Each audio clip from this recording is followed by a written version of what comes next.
Было около полуночи.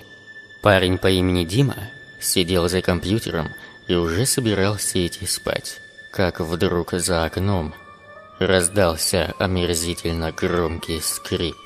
Это были детские качели через дорогу. Уже 2 недели, как они скрипели каждую ночь.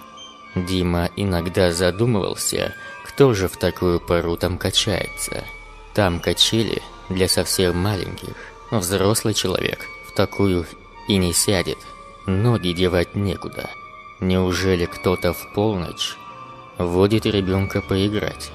Ну хорошо, может быть, человек занятой и хочет уделить внимание своему ребенку.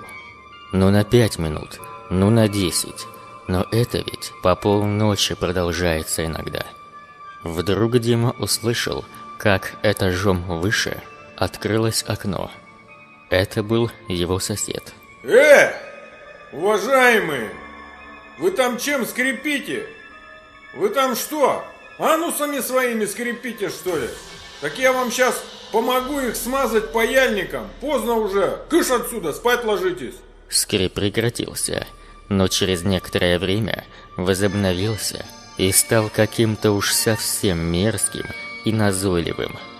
Диме даже показалось, что он слышит в нем истерический смех.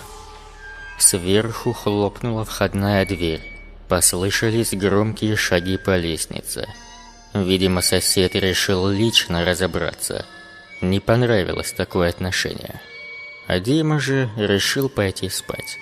Да и скрип к тому времени уже прекратился.